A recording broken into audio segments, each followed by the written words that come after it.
Additionally, two new standards that were also published last month were our J3300 two standards, and our two guest presenters today are Logan and Mark-Tami Hotta, who are the chairman and the vice chairman of the SAE J33 Driving Skills Standards Committee.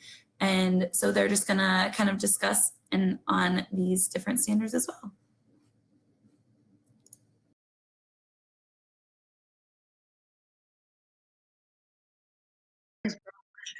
As we get started with our presentation, I'd like to first provide a little background.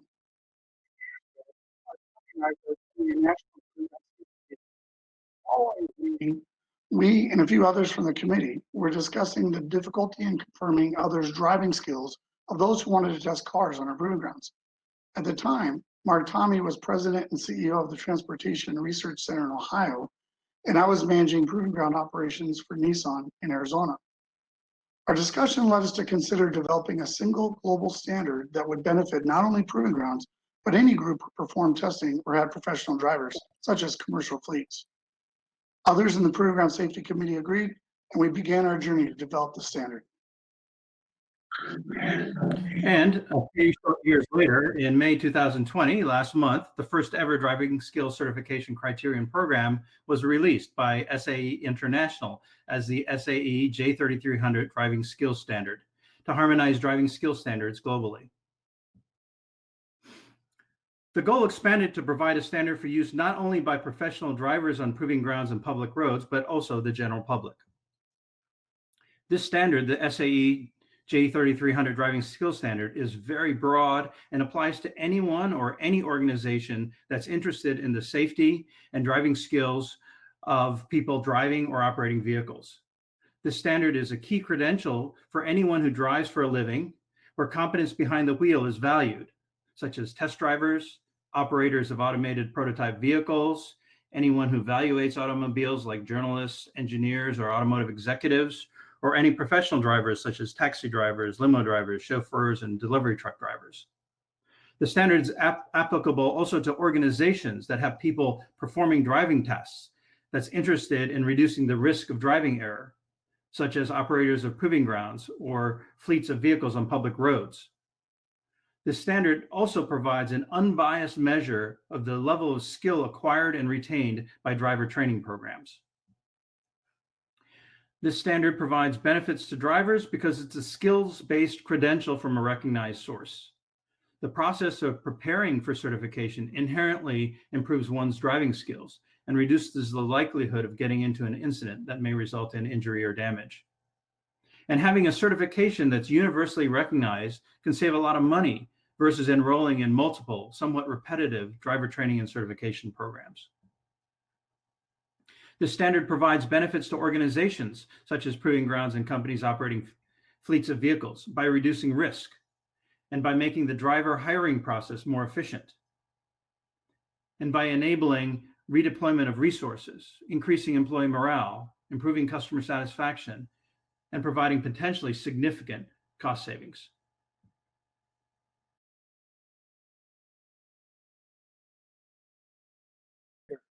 94% is due to driver error. If driving skills can be improved, this number can be reduced. Extreme testing is performed by all in the automotive industry to help make vehicles safer. Testing of prototypes is inherently dangerous. One of the most important ways of mitigating this risk is to ensure drivers and operators have the appropriate skill level for such testing. The degree of training and verification of skill varies by company, and until now, there hasn't been a rigorous or commonly accepted standard. Therefore, this lack of a standard has resulted in a great degree of difference in the practices and processes in use across the industry. Because each company has their own process, drivers who conduct testing with multiple companies need to be trained and certified multiple times to the different requirements, thus driving inefficiency throughout the industry. The lack of a common best practice also creates potential for critical gaps in driving competence and a safety risk.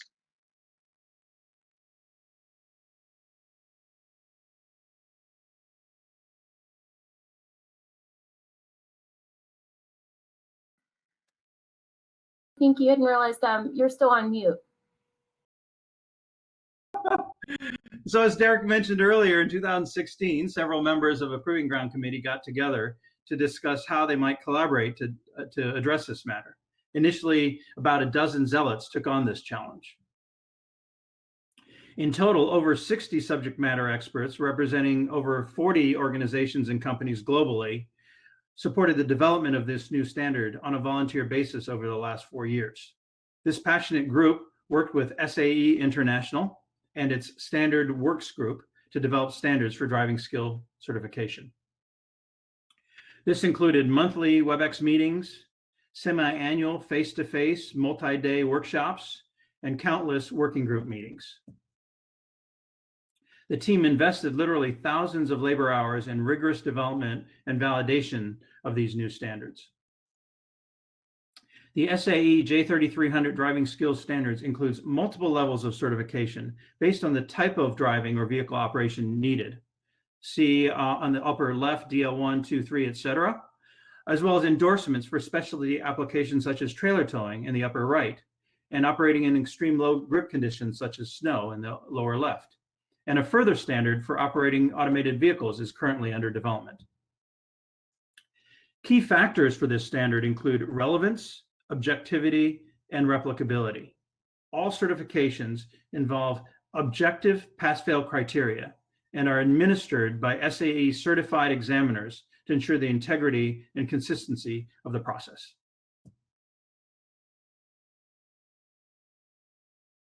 Standard certifications will be administered by Probitas, an affiliate of SAE that has extensive experience in managing standards across the industry.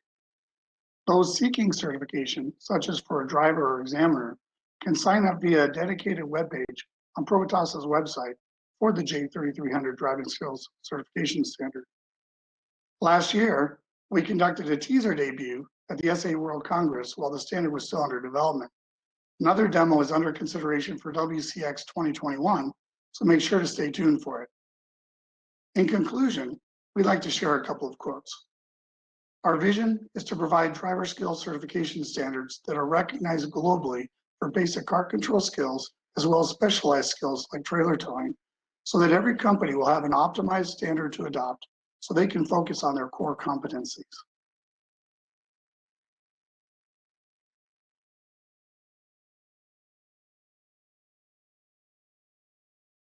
Mute again.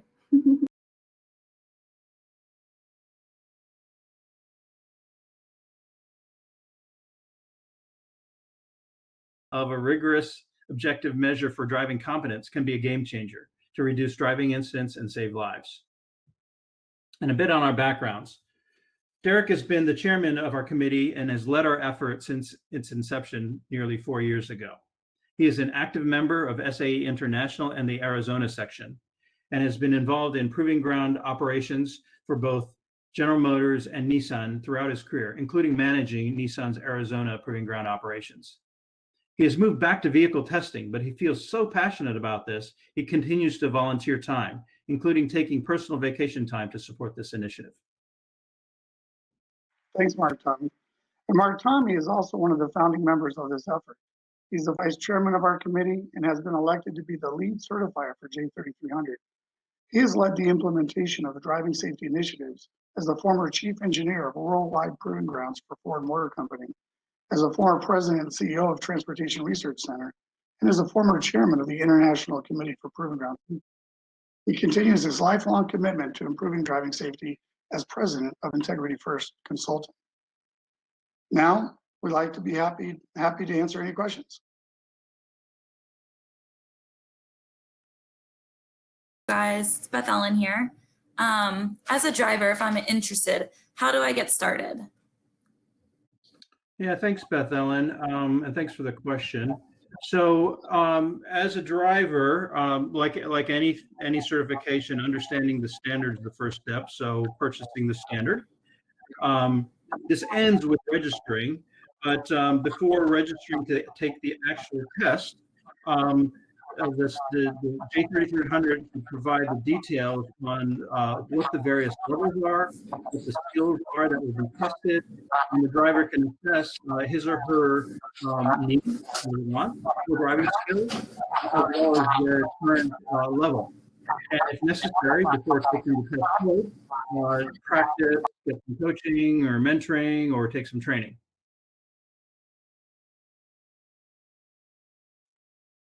Another question too, as an organization, if I'm interested, how would I get started? Thanks, Beth Ellen. So as an organization, so whether it's an organization that's looking to implement this for its employees, its drivers, people that use their facility, of course, understanding the standards is the first step. Hopefully that will validate the hypothesis that there's interest in embracing the standard or requiring the standard, and then to develop a phase-in plan. Number 4 is a real key decision, deciding on whether to offer the certification in-house. So an organization that adopts J3300 may say, hey, all our employees or all our users get certified elsewhere. And if that's the case, those individuals as individual drivers can get certified as per the prior answer to the prior question at a site that's certified to offer the examinations. But it may make sense for an organization from a cost efficiency perspective to put in place the capability to do the examinations in-house. And there's the process for SAE to certify examinations to be conducted at that site, the specific individual, the examiner, the site, and the vehicles. So the step would be to identify the individual or individuals to be qualified as examiners. And then 6 and 7 are sort of concurrent. Register with Probitas. Probitas will provide more information on the examiner certification process. There's some preparation required by the organization and the examiner, and then ultimately to have a certifier come out to the site to certify the examiner, the site, and the vehicles to be used. We have a few questions too here from our group. So for you guys, in general, when looking at standards, what's the process of determining if a standard is a good fit for your organization to adopt? And I think that kind of touched base, you might have touched base on that a little bit previously. Derek, do you want to field that, or would you like me to cover it? Mark-Tami, since you're the lead. Okay. So basically, this is around safety and efficiency, which ultimately translates to reducing risks and cost savings. An organization, many organizations, as Derek mentioned in his slides, have put in place varying forms of certification, testing, and training, some more rigorous than others, and all very different. So there's an incredible efficiency to be able to have a recognized standard cover that, and to be able to redeploy those resources to other critical tasks that the organization may have needs for. We have a few more questions in the chat too. So what about those that already have licenses from places such as Mid-Ohio, TRC? Yeah, I'll take that. So this goes back to the discussion around driver. So when a driver says, hey, I think I want to or need to get certified for, let's say, DL3. If a person already has a certification by another organization, or even just has the skill level or believes they have the skill level, whether or not it comes with a certification, they can take the test without having to practice or take training. Having a certification doesn't prevent someone. There is not a test out process because, quite frankly, most of the other certifications are changing over time. And so for SAE to essentially say that the skill has been verified, the process is designed so that the individual will take the test.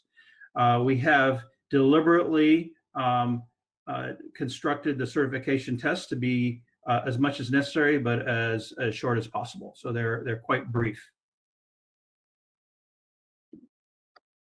Is J3300 certification, is it active in the USA only, or is it applicable to other countries too, for example, like Italy? Go ahead, Derek. Yeah, I think that's a great question. We did want this global, so we have developed it in that respect. We also have many members on our team that represent companies from around the world. And we also have, as Mark-Tami, I'll let him, as soon as I'm done here, elaborate a little bit on the certifier process. We have a member who's a certifier who is in Europe to help that side of it. But I did want to say that some of the things, like even trailer towing, we set up the standard so that it could be used globally and not just like the US with super big trailers. We set it up also to work with smaller trailers and other types of driving environments. So it definitely is set up for globally, and we're working on getting it shared. Our intent is to get it throughout the entire world in every country possible. And right now, though we do have a representative in Europe, I'll let Mark-Tami explain that. Yeah, so this is a global standard. We do have global membership, and the process I talked about of how to get certified to conduct examinations. One of our 4 certifiers who certify examiners and sites is based in Spain. Question 2, are you requiring drivers to qualify at each level, or can someone challenge the highest level? Great question. Yeah, great question. Short answer is they can directly go to the highest level that they need or want to be certified for without taking the prior levels as a prerequisite. The endorsements require the basic driving levels in most cases as a prerequisite, but you can jump directly to the level you need. Endorsements, a lot of them are meant for specialized situations. So some of them depend on the regular driving skill, which is the DL level for the basic car control. And then the endorsement then will perform, examination just for that specific item based on what the performance is of the DL level.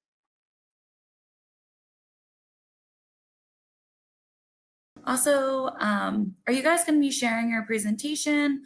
Or I know that there's some handouts as well.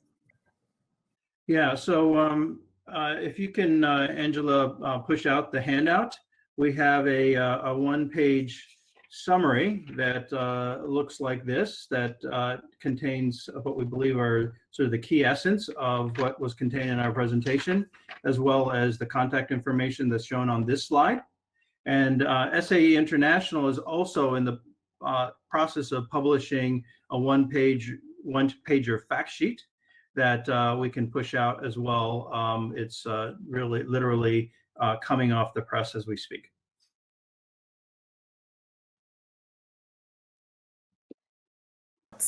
So Great. SAE one as well. Yes, thank you.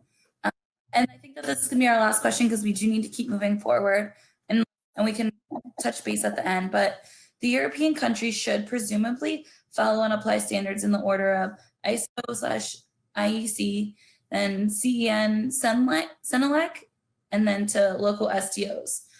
Where does SAE J3300 should be positioned? That's a really good question. And I think that's a little bit outside of our knowledge base. I know that SAE has done a lot of sharing with ISO.